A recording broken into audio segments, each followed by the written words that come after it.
Right now on Sunrise, from north to south, east to west, it seems like no community was spared by the historic flooding. And now a week later, the water is finally starting to recede. We'll show you some of those cleanup efforts underway. And lawmakers in Indiana have reached an agreement on property tax reform.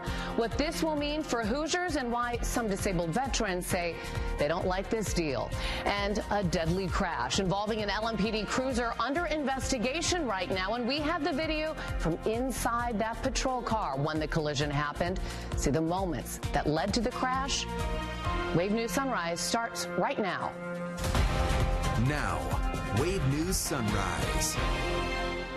And good Friday morning, JCPS students. Hopefully you're up and getting ready for school right now because it's back to a regular schedule today. Boy, I mean, they were off all last week for spring break, on NTI for 3 days, yesterday a 2-hour delay. Now back today. And you know, our Val, our assistant news director, came in yesterday with her son, and she's like, he's not going to school until 11:45. He was very fun. I loved having him here yesterday. Apparently he wants Kevin's job, so we'll let him do that.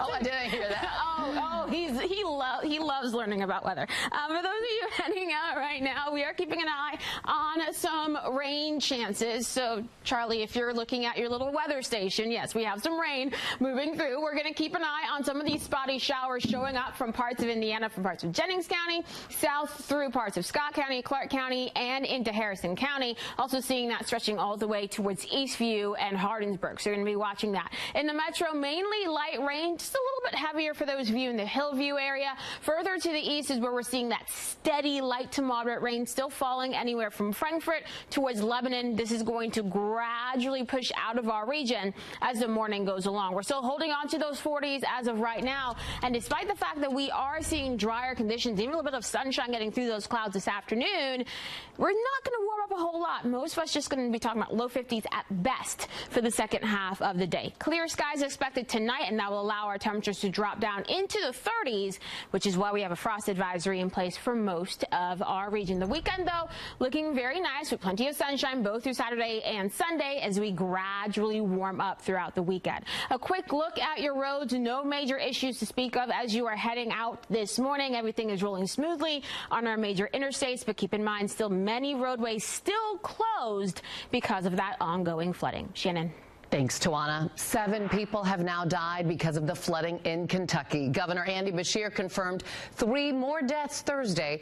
1 man in Bullitt County, another in Carroll County, and another death in Pendleton. Details on that victim have not yet been released. The Team Kentucky Storm Relief will pay for the funerals of all those killed. More than 70 Kentucky counties have declared states of emergency, and President Trump has approved Governor Beshear's emergency disaster declaration for Kentucky. At the start of the day, at least 350 roads were closed and more than 2,500 customers statewide still had no power. But the Ohio River is finally starting to drop, and now officials can start looking at cleaning things up. That means MSD is changing how it tackles flooding, too, along the Ohio River. Wave News reporter Josh Ninke is joining us live this morning. He's outside of the Galt House with more. Josh? Yeah, Shannon, things are at least a little bit better here out at the Galt House this morning. I'm going to step out of the way so you can see down onto River Road, which, yes, is still very much flooded. But you can see a little bit of that debris here on the road that we've got right here, showing you that things are getting just a little better. The river crested 2 days ago, hitting levels we haven't seen since the 1997 flood. But now we've dropped by about 2 feet. I checked this morning to see that. MSD was running all 16 flood pumps and closed 7 floodgates throughout the week, and now they plan to take up to 11 of those pumps offline by Sunday. We haven't heard how long the gates will stay up, though. We should get some more information in just a few hours. We'll hear from the mayor today about the latest cleanup efforts. He's speaking here at the Galt House at 9:30 this morning. And we will carry that press conference live for you both online at wave3.com and on the Wave News app. But if you missed that, we'll have all the updates for you at Wave News Midday. Live here in downtown Louisville, Josh Schninke, Wave News. Thanks, Josh. And homes and businesses in Jeffersontown still have a long way to go after that EF3 tornado tore through the area last week. Take a look at this video. This is the moment that tornado ripped through specialty distributors, leaving nothing untouched. And many products right now are still packed up in sopping wet boxes. And look at how that warehouse looks. It doesn't have a roof. The owners say they have never seen anything like this, but they say they are more than the building. Nobody got hurt.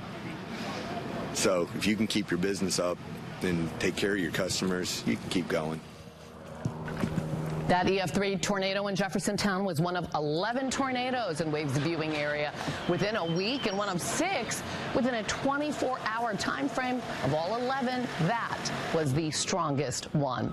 Some people in Campbellsville don't have water right now because of a water main break. It happened on flooded land on Kentucky Highway 70, just east of Highway 76. So Taylor County officials had to call in a diver from Louisville to shut off the water valve. Crews will have it to repair it once the flood waters recede. Flood victims in Kentucky now have access to state and federal resources, but some Hoosiers say they're frustrated that they don't have the same thing. There is no state of emergency, disaster declaration, or a statement from Indiana's governor on the historic flooding of the Ohio River. FEMA records show during the record 1997 flooding, Indiana did not declare a major disaster declaration. One was declared in 2018, but only 2 months after the floods.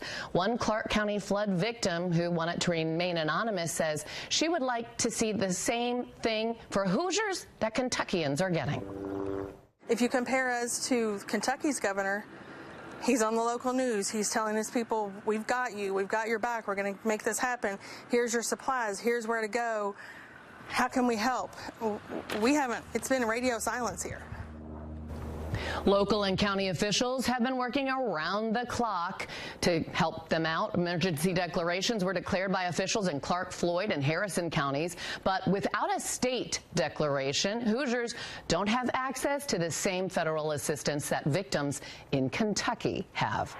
Homes, roads, businesses, churches, so many people have been affected by the high water. And the Salt River flooded the Journey Christian Church in Shepherdsville. And these are some church members and volunteers from other churches too working there. They're removing everything soaked by those floodwaters. That includes the drywall and all of the flooding too. Before the flood, the church was making plans to welcome visitors to its Easter Sunday services. That's next week. Now they're getting an outpouring of assistance. We have people from other churches in the building right now. We have people from the community. Lowe's has been helpful, Sunbelt Rentals. We've had all kinds of people from around here reaching out, offering their help, whether that's manpower, equipment, food, whatever it is. So it's been really overwhelming in a positive way just to see everybody reach back out to us. And after all those flood-soaked materials are removed, decontamination will begin to guard against the possibility of post-flood mold. Early estimates are it may take at least a month before the church will be ready to welcome its congregation back inside the building. An alternative location is being explored so members can continue worshiping together.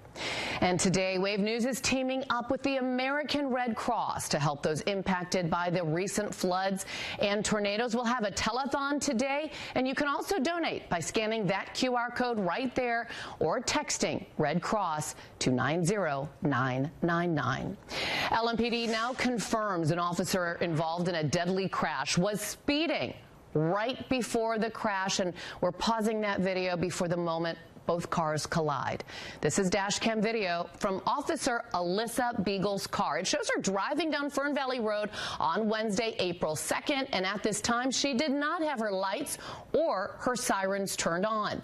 Then she hits a vehicle that turns in front of her. 61-year-old Charles Briscoe was in that car, and he died from his injuries. An attorney representing Briscoe's family says they want accountability. LMPD Chief Paul Humphrey says criminal and administrative investigations are happening right now, and Beagle is on paid administrative leave. That's standard procedure. We're waiting to learn the name of the man found dead inside a car that was pulled from Falling Run Creek in New Albany. About 10 o'clock Thursday morning, officers got a call to go to 10th and West Main Street. A caller said a car had left the road, hit part of a house, and then went into a creek. The silver SUV dropped about 30 feet. Crews used a rig to get the car out. Investigators think the man may have had a possible medical issue, and that led to the crash. The driver was the only person in the car when it crashed. It has now been 2 years since the deadly mass shooting at Old National Bank in downtown Louisville, and some survivors met there yesterday afternoon to pay their respect to those they lost. 5 people were killed when a coworker went into a conference room and started shooting. It happened the Monday after Easter. James Tutt, Juliana Farmer, Josh Barrick, Tommy Elliott, and Dina Eckert were all killed, and 8 more were wounded, including LMPD officer Nick Wilt. He was shot in the head. Officer Wilt, who had just graduated from the police academy days before, spent 3 months in the hospital. He worked with doctors to recover until he was released, and today he is still continuing his recovery journey, but as you can see, he can now walk. And Tommy Elliott's widow has created a fund in his honor, and her organization hopes to inspire people to build community and bring people together. Marianne Elliott says part of the mission is sponsoring events like this one that took place last night. It is called Story Fest, and she wants people to heal and grow by sharing their stories. I knew I wanted to do something that would involve the community and turning pain into something that was useful. And so for me, I was inspired by storytelling for some of the reasons that I've shared, that I believe that people live on through our stories and what we do. You can read and learn more about victims and survivors of the Old National Bank mass shooting by going through all of our previous stories on wave3.com. It's 6:11 on this Friday. Here's Tawana. And while we are starting off the day with some showers across the region, as we get into the afternoon, we're going to start to dry out across our area with the clouds gradually breaking apart through the afternoon and evening. So overall today is trending dry, but it is going to be on the cool side for today. If you want some 70s, I'll let you know when that's going to show up after the break. Thanks, Marissa. Well, it's a complaint we still get. Long lines, no appointments available at the KYTC driver's license offices. Now, Kentucky's top official says he is working to make those lines move faster. Details still to come. And Indiana lawmakers are celebrating a new deal that would cut taxes for homeowners and businesses. What that could mean for you and also disabled veterans coming up. Now, Wave News. A bill currently moving through Indiana's legislature could make property taxes go down for a majority of Hoosiers, but there are some critics who say this will remove tax deductions for disabled veterans. Marissa Burke is in the studio right now to explain more about Senate Bill 1.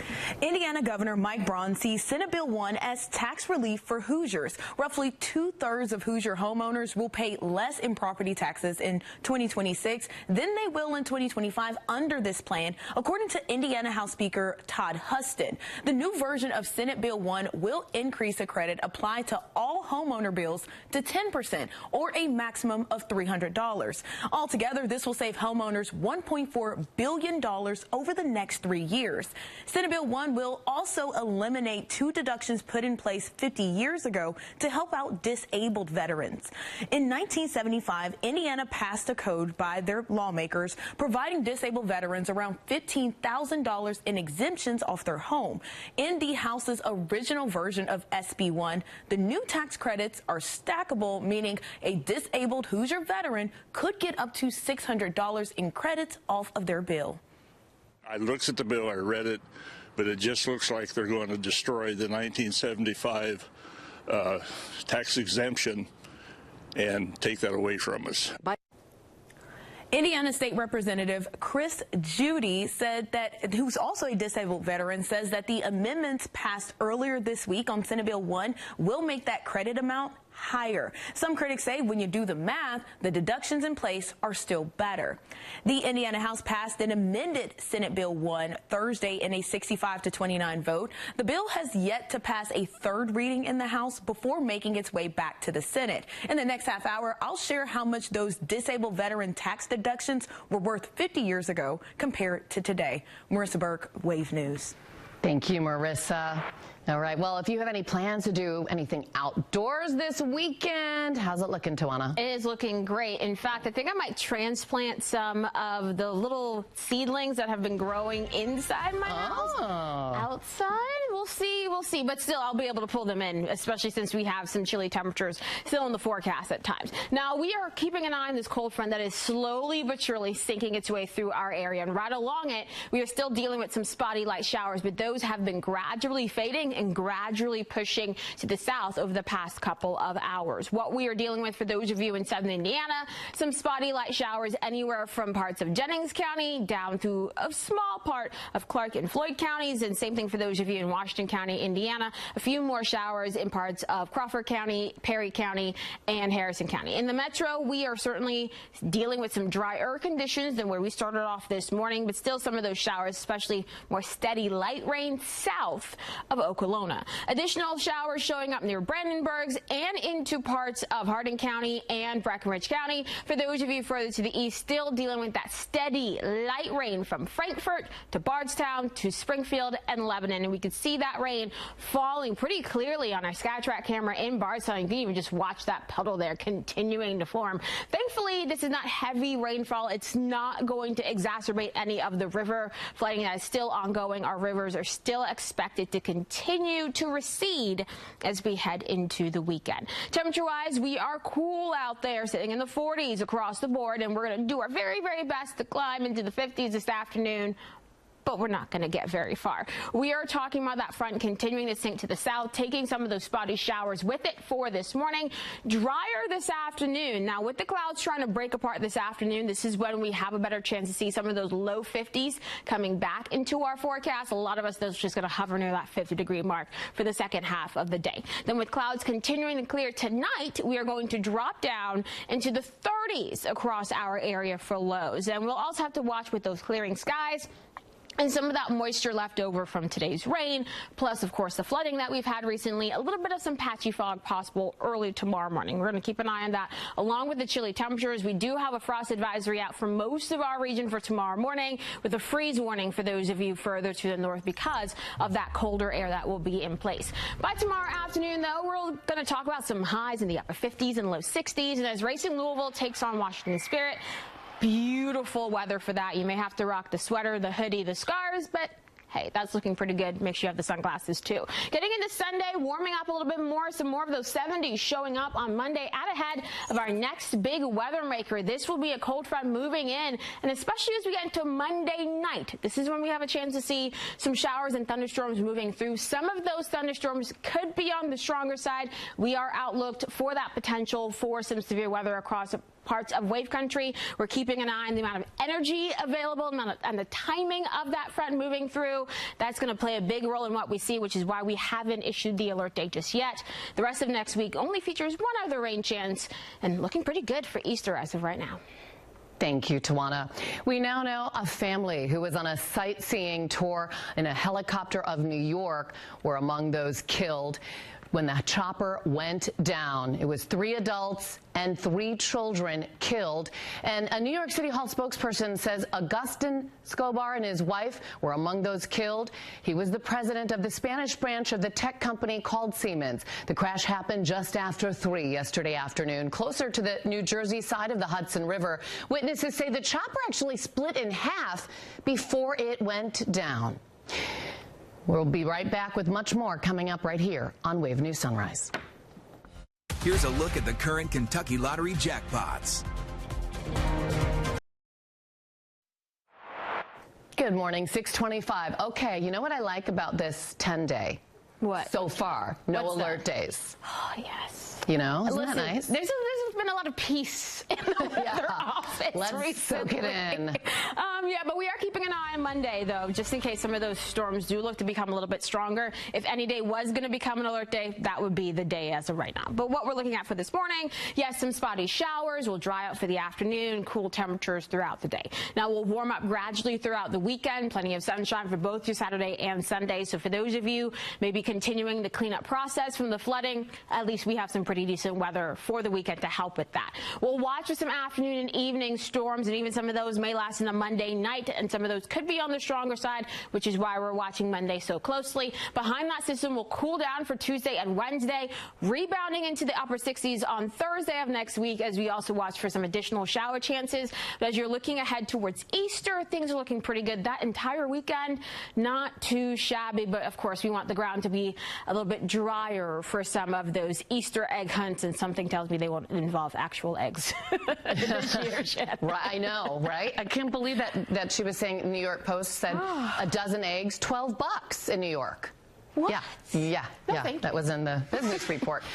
An update to this story we've been following for months. Governor Andy Beshear says he and other state leaders continue to work on ways to cut down those long wait times for people to get their driver's licenses processed. We're told a lot of the delay is coming from the new law that requires eye exams before getting your license. Governor Beshear says a lot of drivers are getting this test done at a regional office, so that's slowing things down. If you get your personal eye doctor to perform the test, you can renew online. Governor Beshear says eye exams and people also getting real IDs are adding to these long waits. Again, I know that we need to do more, and we're working on it. We're going to be rolling out some new efficiencies. We're going to be making some changes that hopefully bring in more, not temporary, but permanent employees to our driver's licensing offices. Governor Beshear says he is meeting with the Transportation Cabinet team to brainstorm ways to hire more workers and look at more remote renewal options. Well, you likely remember this video here of that semi hanging off the edge of the 2nd Street Bridge. Now, a year later, the man accused of causing the chain reaction crash has learned his sentence. And even though those floodwaters are receding, the effects left behind are still very much a danger. What officials in one Kentucky county say they're worried about, coming up in the next half hour of Sunrise. Now, Wave News Sunrise. Good Friday morning. So if you're heading downtown to the Galt House, they're off luncheon, you can get there. And if you're also going to Lou City game or Racing Louisville game, Tawana, you've done the homework on that. Yes, you can still get to Lynn Family Stadium quite easily. You're just going to have to avoid a couple of roads that are still a bit flooded. But hey, with the waters receding, we're going to see significant improvement heading into the weekend. So that is really good news, especially for those of you right along the waterfront. Now, what we are dealing with as of right now, a little bit more rain still moving through wave country, especially for those of you further to the east of 65. For those of you further to the west, that rain has really started to let up, but we are still watching those showers anywhere from Palmyra all the way into Hardin County. In the metro, still just some drizzle in most spots, but south of the Snyder is where that light rain continues to fall. Seeing more of those showers still stretching from Frankfort to Bardstown to Lebanon, because this is where we're dealing with a little bit more of that low pressure system sitting over that spot, and we're watching those showers rotating around it. But thankfully, we are going to gradually dry out as we continue throughout the morning and stay on the drier side as we get into the afternoon. This will also be when we'll watch those clouds beginning to clear across wave country. So some sunshine is on the way for the very latter portion of the day today. Temperatures are still in the 40s, and while we are going to be chilly this morning, we're going to do our best to warm up, but only talking about low 50s at best as we get into the afternoon, despite the fact that we are looking a little bit of sunshine later on today. A frost advisory is in place for most of us as we get into tomorrow morning. For those of you further to the north in that purple, you're underneath a freeze warning because you're going to be a little bit colder than everyone else. Once we get into your weekend, though, it's all about that gradual warming trend. By Sunday, we could see highs in those upper 60s and low 70s. We do have a couple of stalled vehicles out there on the roads this morning, but as of right now, things still looking pretty good. Starting to see some slowdowns on 65 near the Waterson and on Bardstown Road near the Snyder, but that's pretty usual for this time of the morning, Shannon. Thanks, Tawana. Rivers across the Commonwealth are receding after last week's major storms, and now officials are taking a closer look at how the cleanup will look. And Wave News reporter Josh Ninke is in downtown Louisville outside of the Galt House with more. Josh. Shannon, this gives you kind of an idea of what we're dealing with now here in downtown Louisville. River Road still very much underwater at this point, but you can see some of that debris washing up here. The Ohio River is actually down about 2 feet from that crest earlier this week. We should hear more from the mayor today about plans for cleanup and what's next. And we'll also hear today from the folks over at Buffalo Trace about what's next for them. They've been closed all week since the Kentucky River flooded its banks. That triggered a mudslide and put most of the distillery underwater. The river crested there on Tuesday, but now it is back to normal levels.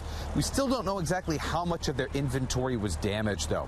The distillery originally planned to be closed through yesterday, but said that that date could change. We'll learn more this morning at 10 a.m.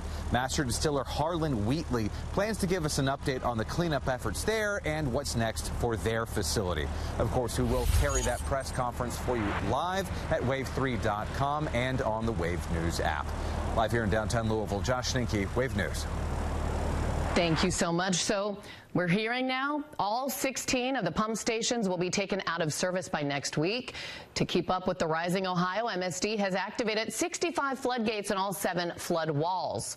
And after the flooding that left many parts of Bullitt County underwater, a wildlife rescue organization has been so busy rescuing animals displaced by the floods. Second Chances Wildlife Center rescues mammals that are native to Kentucky, like raccoons, squirrels, and possums. And workers have been so busy, they've been getting countless calls for help in the days following that heavy rain.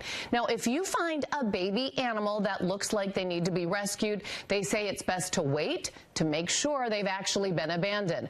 Then after a few hours, you can get in touch with a licensed rehabilitator like Second Chances.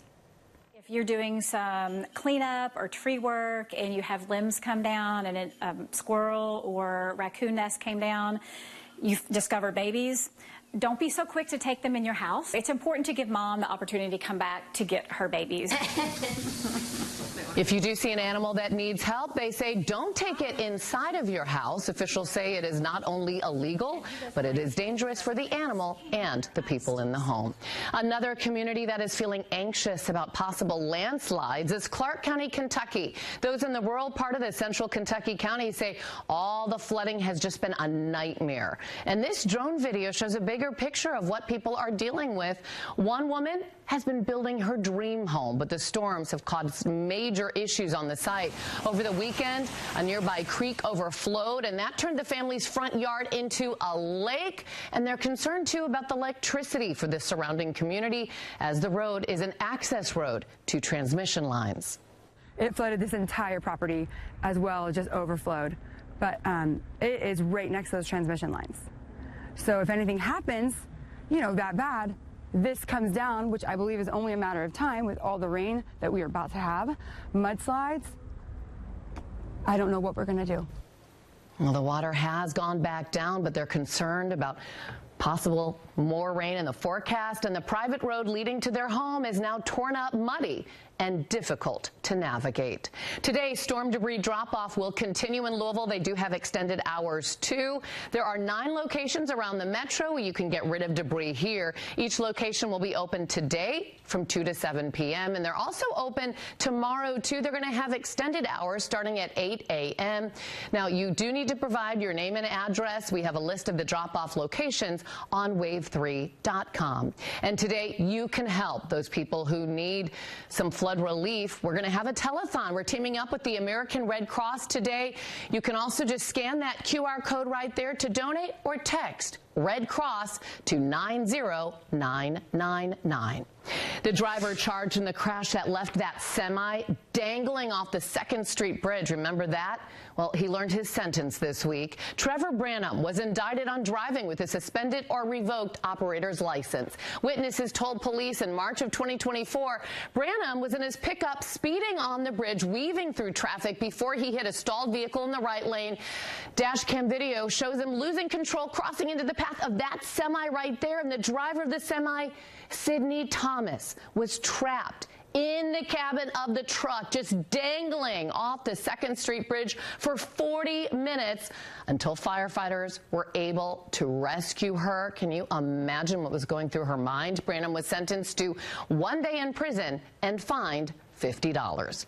Home and business owners are being warned about a scam targeting people's personal information and their bank accounts. Jeffersontown police say scammers are calling people pretending to be city officials, claiming that their property taxes are unpaid and they face legal action.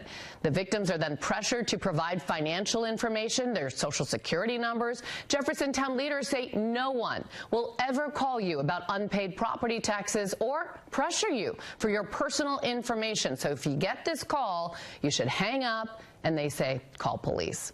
Here's Tawana taking a look at the next 12 hours. And as we head over the next 12 hours, you're going to need the sweater, the jacket today, because we're only seeing afternoon highs in the low 50s in most spots. Now, as you continue throughout the day, you are going to need the rain gear heading out this morning because we are still dealing with some spotty showers across the area. But by the afternoon, some sunshine expected to get through those clouds, so also have the sunglasses nearby.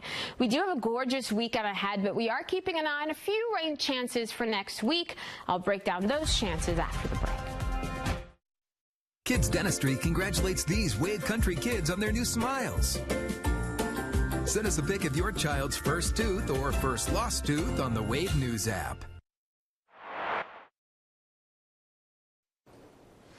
It's 6:42, and Hoosiers may see some tax relief coming in the next few years because of Senate Bill 1. Lawmakers say that bill will save the Hoosier average homeowner about $300 a year, but there are some critics. They say some will lose tax benefits as a result. Marissa Burke is in the studio right now with more. Disabled veterans in Indiana have had tax deductions since 1975. The House's version of Senate Bill 1 would eliminate those deductions in 2027.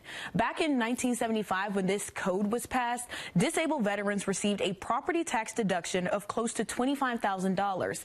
After that, also at that time, the median household value of a home in Indiana was just under $40,000, meaning they paid very little in property taxes. The legislature then added an additional $14,000 deduction for totally disabled veterans. Under the proposed plan, disabled veterans will receive the same property tax credit as all homeowners in the state, plus an additional $250 credit. Critics say the math shows the 1975 exemptions are better, and the new credit doesn't align with the original intent of the deduction. Our intent as a state is to take care of disabled veterans. In 75, the General Assembly did a much better job. The Indiana House passed an amended Senate Bill 1 on Thursday in a 65-29 vote. Governor Mike Braun campaigned on lowering property taxes, and he does support Senate Bill 1. Governor Braun posted on social media saying, in part, "Thank you to the House for their hard work, and I look forward to the Senate sending this to my desk for a signature next week." Once signed, lawmakers say 2/3 of homeowners will see reduced bills in 2026 when compared to 2025. The bill still needs to pass a third reading in the House before making its way back to the Senate. Marissa Burke, Wave News. Thank you so much, Marissa. Okay, here is Tawana right now, and it's going to be a nice weekend. Yeah, we have gorgeous weather showing up this weekend, plenty of sunshine, but we're also keeping an eye on next week, which is looking still pretty cool for most of the week. I'll explain in just 30 seconds. Don't put away the winter clothes yet. Huh? Not yet. Okay.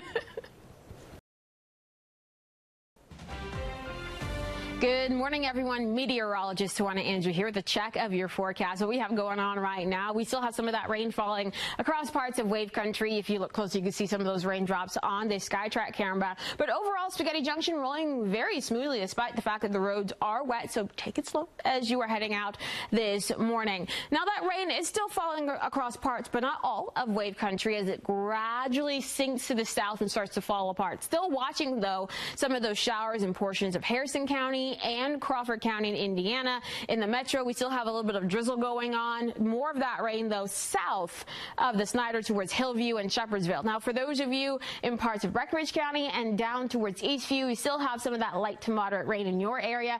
More of the rainfall in our region for those of you east of 65, just because you're closer to that area of low pressure. This is why you're still seeing that steady rain falling in parts of Franklin County, south towards parts of Nelson, Washington, Washington and Marion counties. This is now also starting to stretch into Taylor and Adair counties. So we'll keep an eye on the trend as the morning goes along. But notice this front continuing to push to the south is going to take these showers with it, but also help to filter in that colder air behind it. You're now down to 40 degrees in Seymour, 41 in Paoli and LaGrange, 48 in E-Town, 45 right now at the airport in Louisville, and for those of you in Frankfort. The showers and the areas of drizzle that we're dealing with right now will gradually push off towards the south with that front as we get throughout the morning. By the time we reach lunch, we're just talking about some clouds overhead, drier conditions at this point.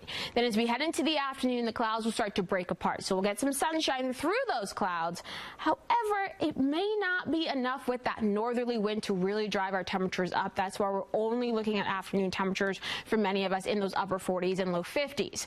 Later on tonight, the skies will clear. This could lead to some areas of patchy fog, so we'll watch that for your Saturday morning, but it's really going to help our temperatures drop. Tomorrow morning, we're going to wake up to those temperatures in the low to mid 30s. And because of that, we have a frost advisory out for the majority of our area for tomorrow morning. That is that light blue, that periwinkle on your screen. For those of you further to the north in that shade of purple, that deep blue, you're underneath a freeze warning because your temperatures look to be a little bit colder than everyone else's.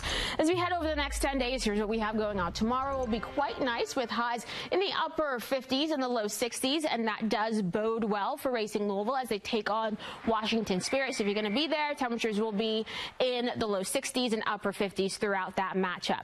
For Sunday, warmer highs in the upper 60s and low 70s. Now on Monday, this is when a cold front will sweep through, and as we get into Monday evening, Monday night, this is when we have that potential for some showers and thunderstorms coming into our forecast. We have to watch the strength of some of those. We are outlooked, words are hard today, with that potential for some severe weather on Monday, so we're going to be keeping an eye on that. As of right now, we're watching the amount of available energy with that system, which is why we haven't issued the alert day yet. But if that potential for some strong storms really starts to show up, then we'll issue that for Monday. So keep that in mind. The middle of next week, cool, sunny, some more showers possible by next Thursday. Thanks, Tawana. LMPD needs help to find two people who they believe were involved in a violent robbery and carjacking last summer in Phoenix Hill. Police say on July 21st of last year, the suspects went up to a woman who was in her car on South Campbell Street. They pulled out guns and demanded her car keys. LMPD says they then hit the woman in the head with their guns, took her car, and then took off. The woman recovered from her injuries. If you happen to know who these people are, call LMPD's anonymous tip line or their online crime tip portal. April is Child Abuse Prevention Month. Norton Children's child abuse pediatrician Dr. Melissa Curry says everyone plays a part in preventing child abuse and neglect, whether you're a parent, a caregiver, neighbor, teacher, or community member. If in doubt, make the call. You know, if we are only calling CPS when we are positive, we are missing way too many cases. Kentucky and Indiana have some of the highest child abuse rates in the country. Child maltreatment can include physical, sexual, psychological abuse, neglect, or any other forms of mistreatment of a child. Dr. Curry says sometimes the abuse isn't visible, like a broken bone or bruises, but acting out or sudden change in personality can also indicate abuse. Here's a look at the big stories we're following from around the country and the world today. We're learning more about what happened when that sightseeing helicopter just broke apart in midair and then crashed upside down into the Hudson River. The victims included Siemens executive Agustin Escobar, his wife Merce Kemprupik Montal, and their 3 children, plus the pilot. The Federal Aviation Administration, alongside the National Transportation Safety Board, are expected to be at the scene today investigating. This morning, inside a Los Angeles courtroom, the next legal step in the high-profile and highly controversial push to free Lyle and Eric Menendez. The brothers convicted of gunning down their parents inside their Beverly Hills mansion more than 3 decades ago. Now, they have the support of family members, but not LA's district attorney, who says the men have not taken full responsibility for the murders. Today's hearing will focus on whether the brothers should be granted a resentencing hearing and ultimately released.